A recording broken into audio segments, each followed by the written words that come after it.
Hello, podcast fam. I am thrilled to share some exciting news. My book, So Grow Lead, is officially live on Amazon. This book is more than just my story of starting a nonprofit and building a peanut butter factory in Malawi. So trust me, the ups and downs of that journey are worth the read. It's also packed with practical strategies to help nonprofit leaders like you tackle challenges with clarity, courage, and a whole lot of heart. If you've ever wondered how to turn your vision into reality, navigate the inevitable hurdles, and build something meaningful, whether in your organization or in your own life, this book is for you. I'd be so grateful for your support in spreading the word. Grab your copy of So Grow Lead in the show notes and on Amazon today. Let's keep sowing seeds of impact together.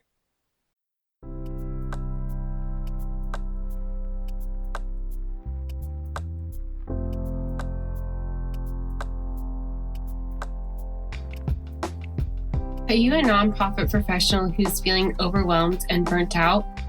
Well, welcome to the Lead with Heart podcast. I am your host, Haley Cooper. On this podcast, we will share stories of leadership, courage, and empathy that'll help you learn to take care of yourself, your staff, organization, and community. You will hear from nonprofit leaders who have been in your shoes and have learned best practices to raise more revenue and make a greater impact. Let's thrive together.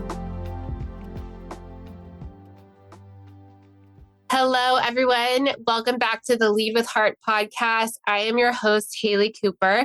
And today I have a local leader, Alison Edwards, who is on the podcast from OC Human Relations. And I'm so honored that she has chosen to take a conversation with me today because she's been posting really important messages on her LinkedIn and just making really important decisions within her own organization that are internally mission aligned. And so I'm so excited for this conversation and to dive deeper into some of these topics. But before we get started, welcome, Alison. Thanks for having me. It's great to be here. And I would love to know a little bit more about your experience and your experience as a nonprofit leader. Like, what led you to where you are today? Well, I have worked at OC Human Relations for, it's getting close to 25 years. So that's been where I've spent my professional career, but I'm an Orange County native. So I grew up here, not so sure that there were a lot of people who cared about the same issues that I cared about. And once I got a little bit older and, traveled a little bit farther out of my home base and my comfort zone, of course, I found there's so many people, especially in the nonprofit sector, that are really interested, right, in creating a better situation for the people of Orange County, whether that's making sure folks are housed and fed and cared for, or the kind of work that we do, really about bringing diverse people together to confront issues like racism and sexism and homophobia. So I would say, when I found OC Human Relations, it was kind of like finding my home. Even though I lived here the vast majority of my life, it just became my home base. And I had great mentors and colleagues along the way who helped me move through different roles in the organization and ultimately, into leadership. Wow, that's amazing. Thank you so much for sharing.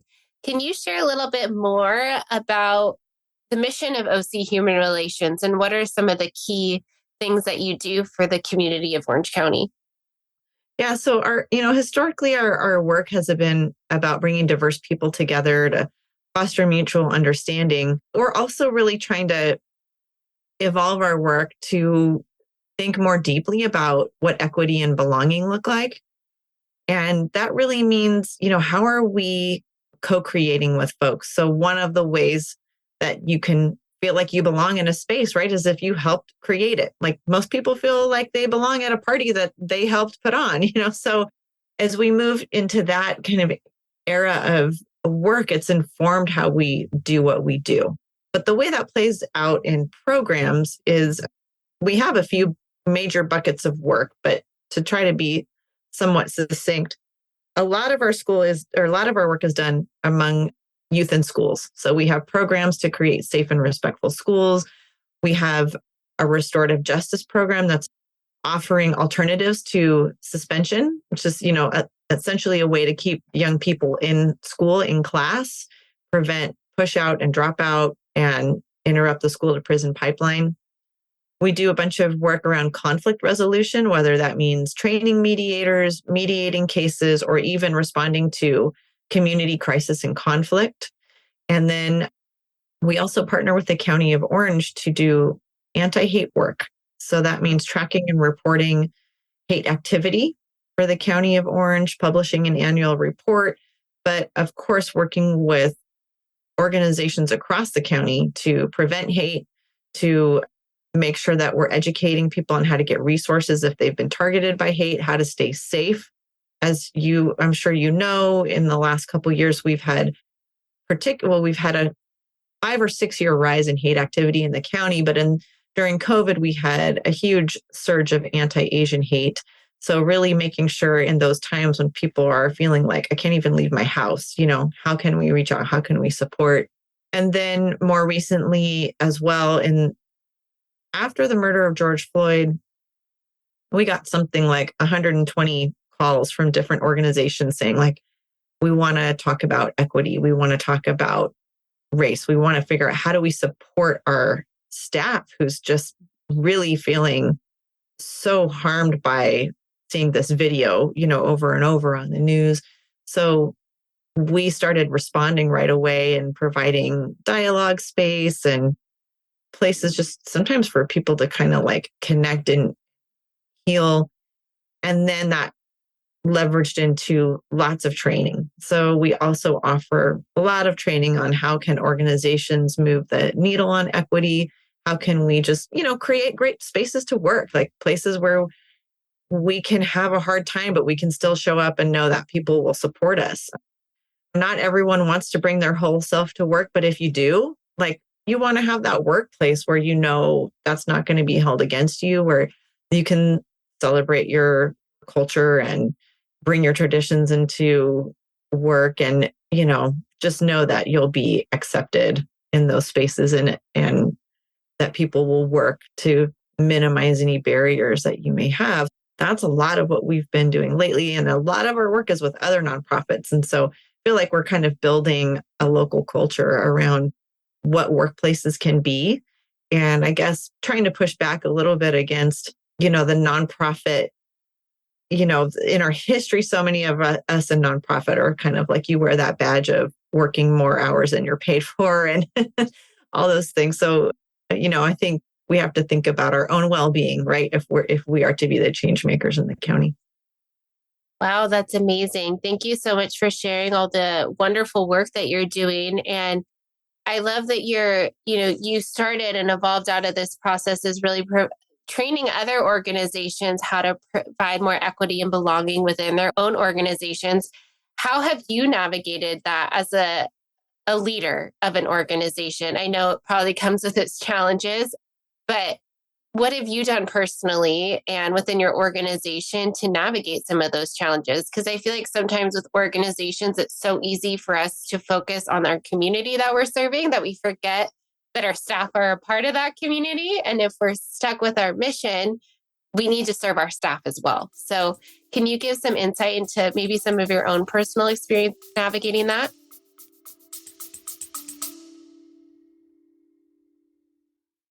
Imagine a fundraising partner that not only helps you raise more money, but also supports you in retaining your donors.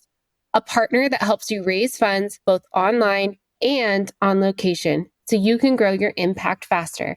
That's DonorBox, a comprehensive suite of tools, services, and resources that give fundraisers just like you a custom solution to tackle your unique challenges, helping you achieve the growth and sustainability your organization needs, helping you help others. Visit donorbox.org to learn more.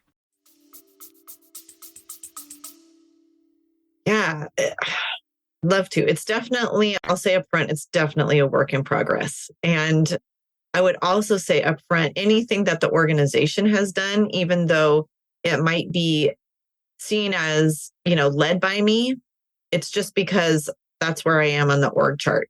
I would say every time we've made progress, it's because folks have spoken up. They've been courageous. They've decided to take a risk and point out something that we could do better. Having said that, I think one of the first things that we do is we just assume that these things are part of our organization. In other words, we know that there's bias. We know that there's inequities because we're human, not because we're bad people or, we're malicious, but just let's assume that things like bias show up and let's find where they are. So I think we led with right off the bat with just that openness and humility. Like if we're telling everyone in our implicit bias trainings that everyone has bias, that means us too. We're part of everyone. So instead of hand wringing over like, oh, what if people see where that happens? We're like, let's just shine a light on it where we can. And we try to do a lot to make sure that everyone has that opportunity, right? It's not limited to just what I can see from my position, but that we engage in enough sessions with staff that we help to uncover those things together. And then we spend a lot of time like trying to think about what does power sharing mean in the organization. We have a management staff. There's 6 or 7 of us. A lot of our decision making is actually done in process together. We often we get staff input, we get board input, okay, we get management input. How can we put that together in a way that can make the most people feel seen and heard in the process? And we try to be really clear when we're asking people like, hey, this is a decision-making process or it's a feedback process and we're not making a decision today. We just need your feedback. So we kind of started with those internal pieces of culture, and trying to kind of analyze how they operate. I know that sounds a little vague, but I felt like we had to kind of come at it with a framework. And some of the framework was like, we wanted shared decision-making, even though, and I'll be honest, it's really time consuming. It's a lot easier to be like, oh, I'll just look at the spreadsheet and make a decision. It takes a lot of time. Some people find it frustrating. There are times when I think some people say, okay, we appreciate how much we've participated in power sharing. And here are the decisions that we just want you to make because we feel seen and heard and we can move on. And we were already kind of working through some of that when COVID hit. And COVID was such a good teacher in that people were working at home. And I would say, generally speaking, it felt like they were doing as much or more than they were doing in the office. So, we had to really sit on that and go, gosh, we need to trust people a lot because they are really coming through in a tough time. And they've continued to be productive in that same space. So learning that we could trust folks meant we can give a lot of flexibility. It meant we can let people kind of design how they want to move forward. And we orient our role as an organization as our role is to minimize barriers for folks. We understand that any organization is always going to be more powerful than just one person. So if we can acknowledge that, then we can say, okay, if you're struggling, if you're not successful in your role, is that on you or is that on us? Like, what are the barriers we're putting up? How are we providing the right support? So we want to make sure that, folks should be accountable for getting their responsibilities completed, but we need to make sure we're not playing a role in being part of the problem. So, but as COVID wore on, of course, everyone was tired and there was still a lot of uncertainty. So we started again thinking, well, what would it be like to be more supportive? So we did little things like, hey, everyone, here's stipends in case you need better internet at home, because that's a big factor in your job. Here's stipends for all the time that you're now using your phone that you weren't before. And then we started moving from there, like what else could be better? And as we listened to staff, it was clear that, folks were burnt out and we all know what that Zoom fatigue was like. So that's when we proposed more time off. I think that was about 1.5 years ago. We worked with the board to develop a policy and we have, pretty good paid holidays and whatnot already. I think we have something like 16 paid holidays to begin with. Not to mention when you start out, you have your sick time and your 2 weeks off that can matriculate into up to 4 weeks. But we just felt like people were not feeling rejuvenated. And so we gave everyone an extra 2 weeks off. All that we asked was that you take it in one chunk and that you totally unplug from work.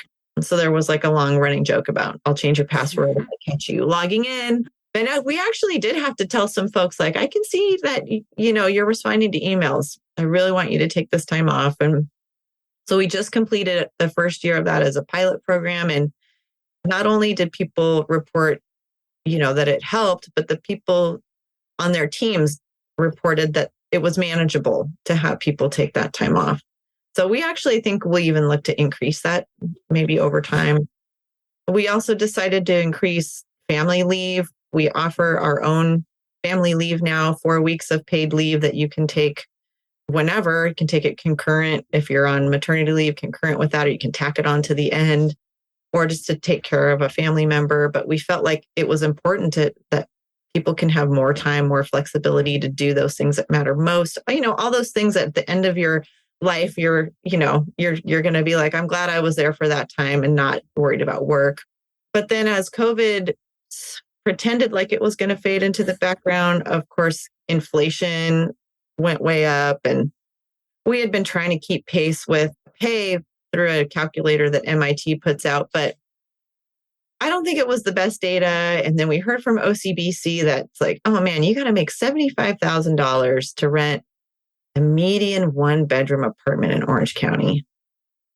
And I don't know about you, Haley, but I don't see any entry-level nonprofit job listings at $75,000. I wish I did, but we aren't there. I don't think most folks are there, but we just decided we got to get there. So earlier this year, we made a commitment to our staff that as fast as we can, we will get everyone up to $75,000. Certainly we have people make that much, but these would be like our starting positions, starting at that rate. And so we're not going to get there this year, probably not even next, but we've already made moves. We put aside more funding this year than we ever have to do those increases. And so all of our staff, I think, will be for sure noticing that increase this year. For some people, it will be, I think, well over a 10% increase just in these in about 6 months, So we just decided that's what we need to do. If we want people to work here, they have to have the choice to live here. And so you may have seen me post this online, but it was like I shared that we had made this commitment to get everyone up to $75,000. And within a week, we got an anonymous $100,000 donation, which I took as affirmation that we were making good choices. I don't know that for sure, but I'm choosing to believe that. So those are a few of the things that we're working on right now. And I know I've talked a lot, but the last thing I'll share is we actually just all went through our own trainings too. So as a staff, we went through a 5-part series that we designed to talk about things like bias and power and privilege. And we did our own, anonymous feedback about, well, how are you feeling about your place in this organization? Where are you on this spectrum? And how does your experience within our organization compare to your experience broadly in the world? Are we doing better? Are we doing worse? And it was really eye-opening. It's given us a lot of opportunities to talk more about the ways that we can improve. So it just seems like we have this calling to do important work, but I just want to make sure that folks don't have to survive on that calling alone. Yeah, definitely. And it's amazing that you have really embodied that within your mission internally and really created that culture of psychological safety and trust, and really listening to your organization. At a director level, I don't even think I made $75,000. So to make that a starting salary is amazing that you're doing that.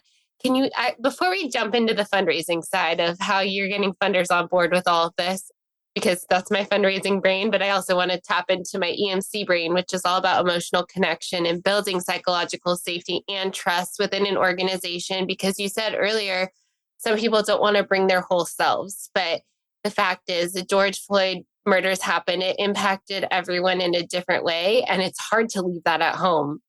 We're conditioned to believe that you walk in the door of your workplace and you leave whatever happened outside. But when traumatic things like that happen, or, family events happen, it's hard to not think about that. And it can also impact your performance when you can't bring your whole self, or you can't have that safety enough to share your fears and your needs. So I would love to know more about how you created that culture of psychological, and like you said before, it's kind of a whole organization thing, but it definitely starts with leadership. So how within your leadership have you taken that vulnerable step to create that culture of psychological safety and trust?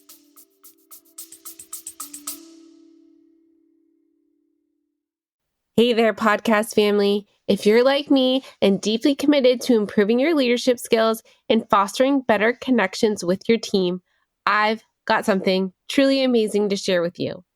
I'm proud to introduce the EMC Masterclass, something I talk about often as a certified trainer. It's an incredible program developed by the renowned Dr. Lola Gershfeld, an organizational psychologist and corporate emotional connection expert. You might remember her from a podcast episode where she shared invaluable insights into the world of emotional connection. Dr. Gershfeld's EMC Leaders courses are designed for anyone working with people, whether you're a manager, supervisor, team leader, educator, coach, mentor, or a team member. This program is truly for everyone looking to enhance their communication and collaboration skills to raise more revenue for their mission. Now, let me tell you why the EMC Masterclass is a game changer.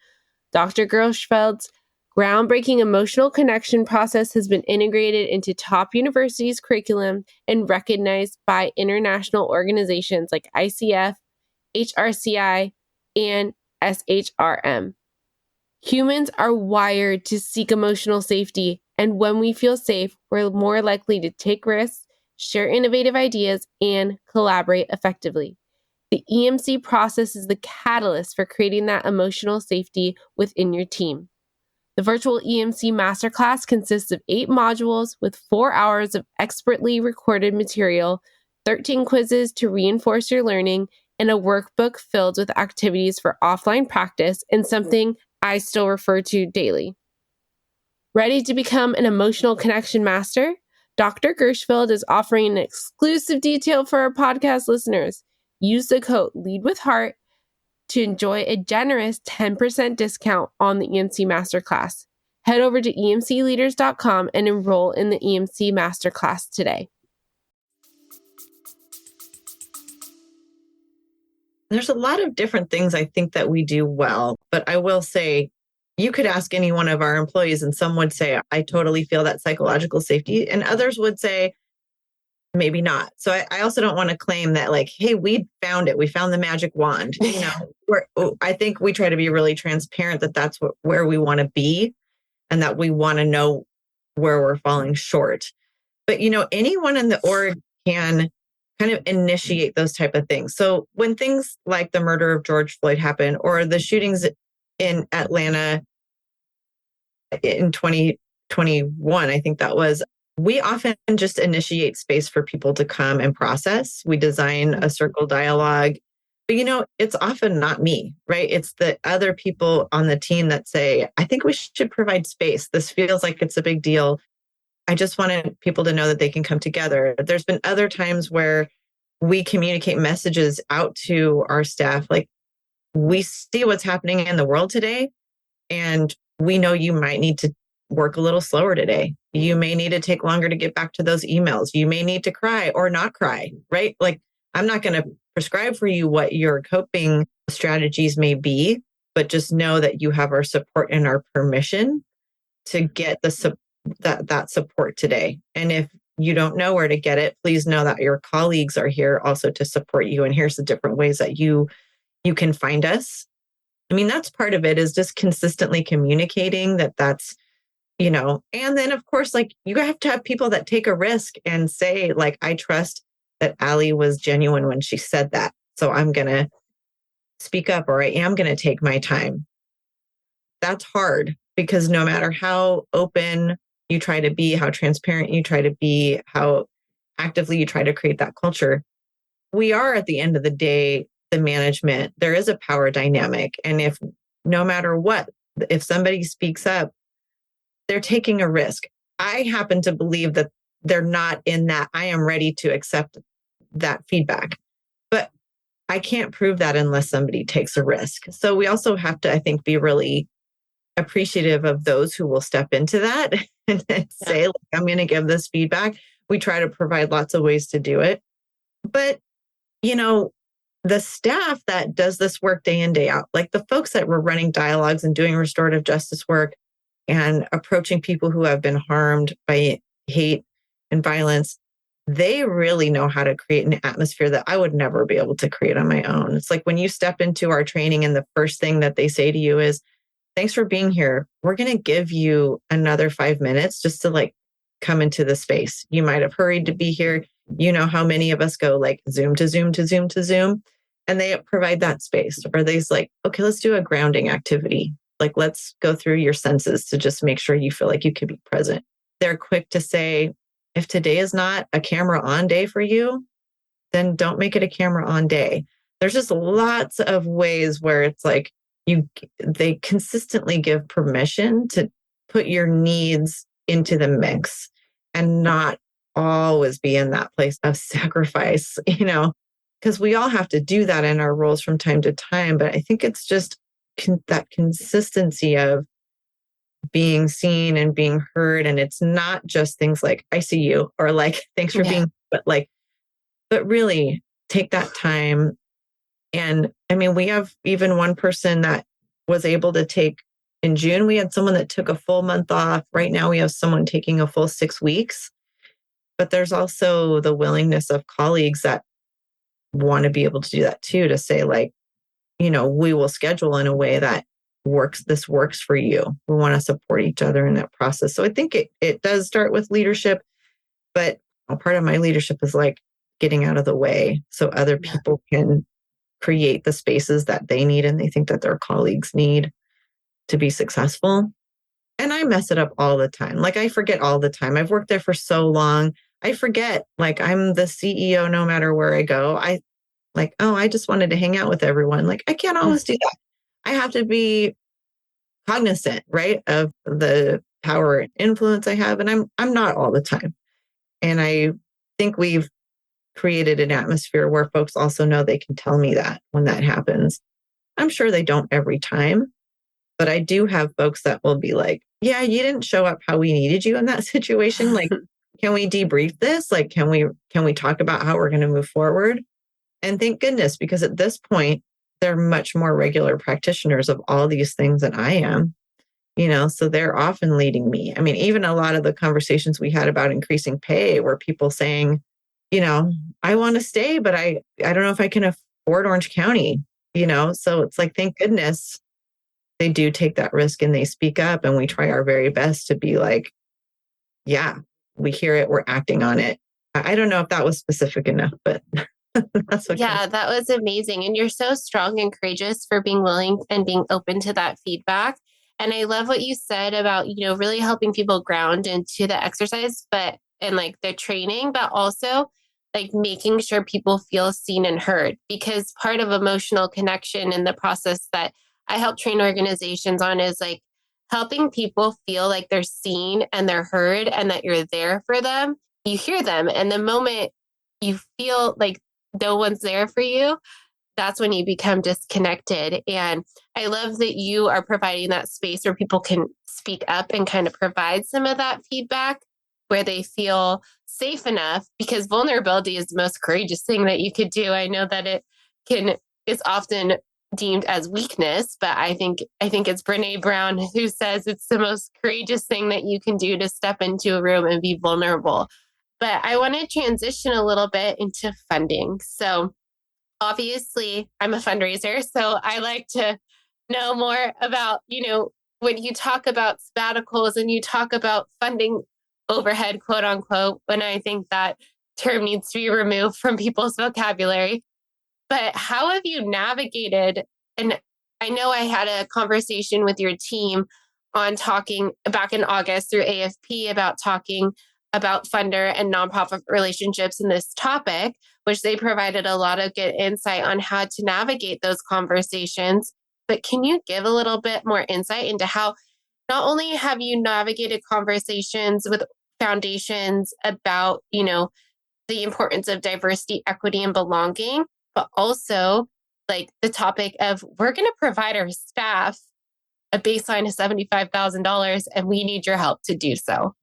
Mm-hmm. For us, I think that conversation is being authentic to, the work that we do externally and being authentic to it internally. So, when we look at, for example, the organization is majority persons of color. So if you do a salary study and you compare within the organization, you can say like, oh, folks from this group are advancing at the same rate as others. And that's not hard for us to do. But then we have to look externally too and say, well, what's happening in the rest of the world? Are we, pursuing equity, not just within, but we need to compare to the workforce as a whole? Because we could very easily say we're an equally bad employer to all the people inside our organization if we're not doing well, right? It's not enough just to say equal. You have to be looking at, are you treating people equitably and good, right? It's not enough to just be equally bad to everyone. That's not really equality or not what we had hoped for. So I think when we were talking to funders, it's like, hey, if we're really saying we're pursuing this, we're going to pursue it at all levels. The other piece of that, and I said it earlier, that I think is compelling is how can we tell people to serve the people of Orange County and not be able to live here? Mm-hmm. It's not a point of pride at this point for the org, right? And I think many are struggling with that same thing. We have always had people that have driven into Orange County to work for us, but that was often by choice. Now it's not, right? So we just need to be accountable. And honestly, I just think like for me at this point, it's just the right thing to do. And just being transparent about where we want to head. I haven't had anyone say something like, no, you shouldn't pay people like that. I think most people are in the same boat as I am, frankly, of like, well, how are you going to get that done? And I think we're just going to get it done with a lot of faith at this point. But we have to also be transparent as we look at our revenue generating services, So the unfortunate thing is, the cost of everything is rising and so is ours. So we have to be able to make the case too that the services that we provide are worth paying for at that rate. And so we have to do that in relationship with organizations and schools and cities and make sure that they understand our rationale. But for the most part, because we're so relational, the people that work with us won't just be like, oh, I work with OC Human Relations. It's like they know like, oh, I work with Seema or I work with April or, I work with Iggy. And they know the power of those individuals to be effective in their role. So it's not a conversation about nameless and faceless employees, right? It's like this person has made an impact in my community and I want to have them back. And we're able to have those conversations. They're just at the start, they're uncomfortable. We keep having to do we can do hard things, like we can get through the discomfort of it. And like so many of us who are mission oriented, it's about making impact. And you just have to keep to that. Like, this is how we can make our best impact. And, ultimately, if we want to have good workplaces, we got to be a good workplace too. And we count ourselves as part of the change in that way. Yeah, that's amazing. And I know I met Seema back in August of 2022 and yeah, she is a powerhouse. And when you're in her presence, you just feel like you belong. You feel like you deserve to be there. And she talked a little bit about metrics. And I don't always, when we started out this conversation of, the topic of belonging and the topic of DEI between funders and nonprofits, we didn't always know if metrics was like the right term to use. But as you're navigating funders and talking about impact, how are you communicating to funders like the change that you're seeing? you've seen internally if someone takes a sabbatical, they're coming back, I'm assuming more rejuvenated and like ready to get back at it. And I don't know how you would quantify that, but are there certain things that you're tracking to like communicate to funders? Is that even the right question to be asking? I do think if we look internally, yeah, I mean, we're always looking at, all the initials, the D, the E, the I, the B. So do we reflect the communities we're serving in our staffing? Is there a reason that we are or not in any particular areas? So we did, always keep an eye on that. When we did this pilot program for these 2 weeks off, we did survey everyone, like, was it worth the time off? I mean, we have all come back and been punished for taking a good vacation, right? The first time you open your inbox, you're like, oh, I kind of wish I hadn't taken all that time because now I just feel instantly overwhelmed and frazzled. So we wanted to make sure, like, yes, not only was your time good, but how did you feel when you got back? So we did quite a bit of surveying on that pilot around, was this the kind of intervention that works, right? Because there's other ways you can support well-being. We made changes we surveyed folks on changes to our benefits package, right? Because we do things like we cover 100% of employees, but we cover 60% of dependents. We contribute to your 401k even if you don't. We have all those pieces of the benefits package, but like, is it working for you? Do you care about that if you go to the doctor and the copay is not working? Does it matter that we did all that? So there's a lot of, looking inward to see how people are feeling. And I'll be honest, we thought we were not going to be affected by a lot of turnover when other people were like, oh, we can't keep anyone. And we were like, oh, we're good. But like 6 months later, we were like, oh, there it is. So even looking at, okay, we had some turnover. Are people staying now that we can provide this workspace and we're making commitments to pay more? So even in the trainings when we took our own training, right, we got some data back from that. So it's not all easily quantified, but I think for the staff, I hope that they're seeing that we're trying to pay attention and kind of gauge if this is moving things forward for them. I would say it's still pretty early to be able to even say to funders, this is the impact. And the truth is, like, if everything went exactly the same in 2021 as it did in 2022, but in 2022, everyone had an extra 2 weeks off, I would be totally fine with that. I don't necessarily need it to be like, oh, and then it had this huge impact we had all these successes that came from it. It's like, if people were able to in what we needed to do to get done and they got this extra time off, like, I'm happy for that.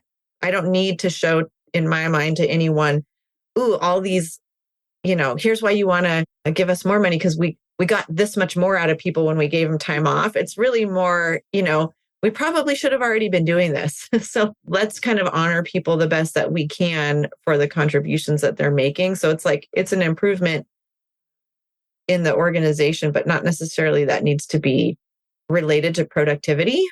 Certainly, like, people did ask questions like, are you going to lose grants, or are funders going to be mad at you if they're giving you a donation? Are they going to feel like, well, you're giving these people like too much time off. Where's my money going?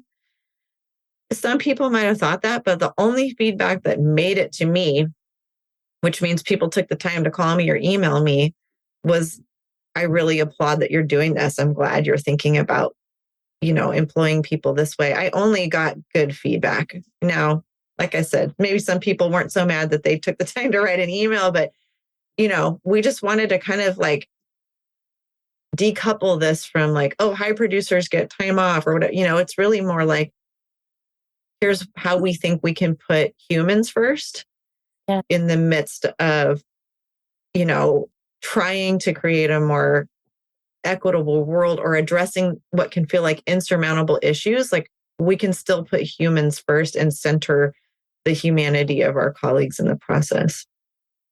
Yes, I love that. All of my conversations come down to people first. And yes, I love what you shared. So you shared a lot of information and, that pertains to your organization and the organizations that you're working with through your trainings. if someone's listening to this podcast and is like questioning, like, okay, how do I take this back to my organization? What is one or two things that I can do? Because it's a lot of work. And like you said, it's an ever evolving process. The work is not done. And it takes a lot of time to be able to listen and go through the information, but it's important to do so. And it's important, I think, now more than ever to make that change and that shift, especially among the Great Resignation. So what are one or two things that people could like go back and talk to their leadership, or if they're in that leadership position, like internally start to think about to, really implement some change? Yeah. I think people really underestimate the value of listening. I think there's lots of opportunities to go back to folks and start with the people who you think will talk to you.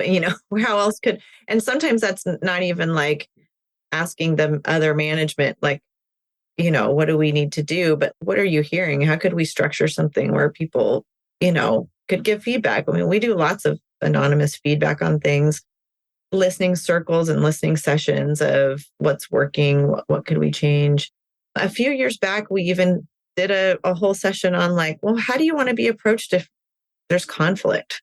What does that feel like? What if it's your colleague, but what if it's your boss? And just kind of talked through some agreements on, what that could look like. I think when people know that they want to address issues of diversity, equity, inclusion, and belonging, there's often, for so many of us, a fear of like, I'm not sure how to talk about these issues. I'm scared. I don't want to hurt someone or create more harm. But I feel like that, you don't have that first conversation of like, hey, everyone, let's talk about race and racism. Oftentimes it's like, how are we communicating? Do you feel like we communicate well in our organization? Do you trust the people that you work with? So I think you can start with some of those basic building blocks, really.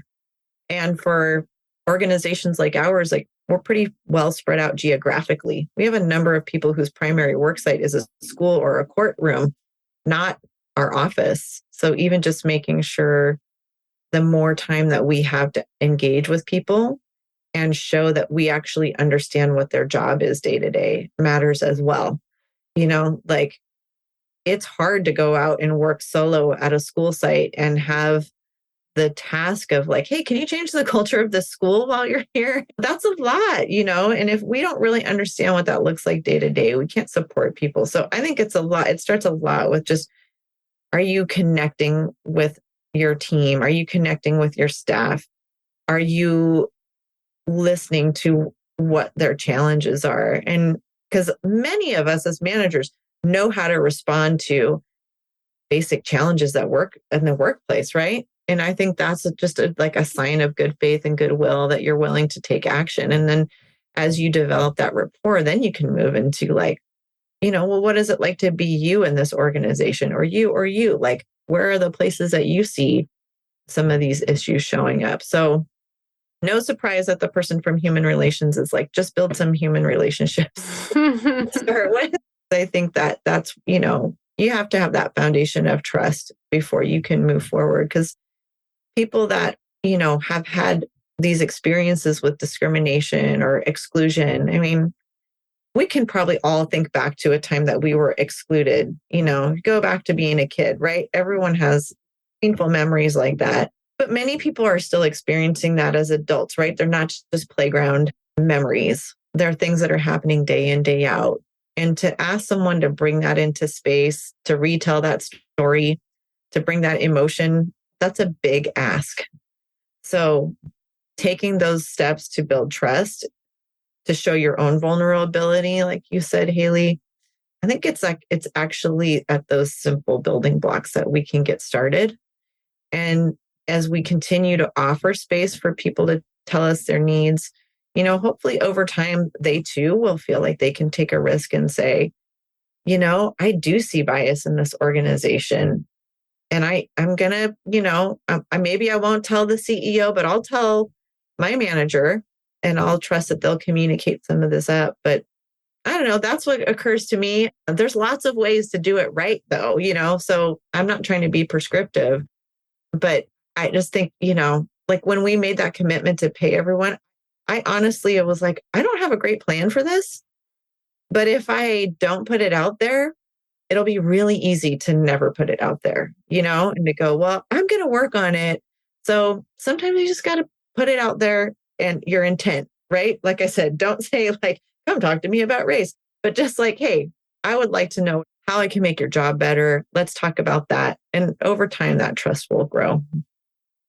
Wow, I love that. That's such a just the power of listening and that active listening and really tuning into that muscle is so important. And like we said before, building that element of trust, people feeling like you're here for them, that you hear them, that it is that safe place that they can share, obviously, as much as they want to share. But yeah, I love that. So, obviously, OC Human Relations offers a lot of trainings on this topic. Where else can people find you for the work of the organization? Sure.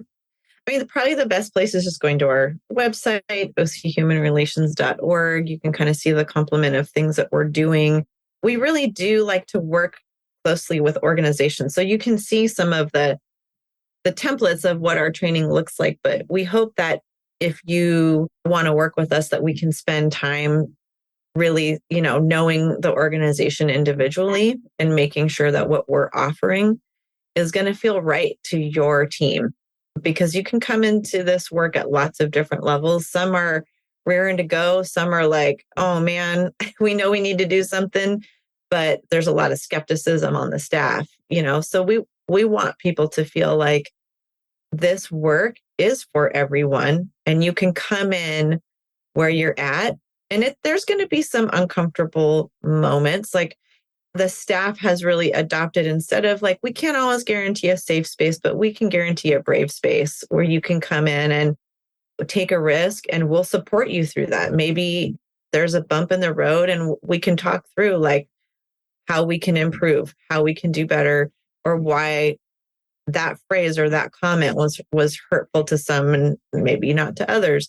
So we just want to kind of like demystify that notion that you have to be perfect, that you have to be up on every term to want to do work on belonging. So we hope even our own process of welcoming people into belonging work creates a sense of belonging, right? So I hope, check out the website, but just as you're there, just know, the process for us is pretty personal to be able to engage. So we'd love to be able to do that with lots of folks here. We love supporting our nonprofit partners, but we've worked with schools and for-profit and lots of different entities. So yeah, go check it out. Well, we'll link to the website in the show notes. And thank you so much, Alison, for being here today and sharing just the process that you've gone through in your own organization. Thank you. I appreciate the opportunity to share, Haley. If you have valued these stories or learned something from what you've heard, please share this podcast episode or follow me on LinkedIn. Thank you so much for your support, and together we can build a better community and world.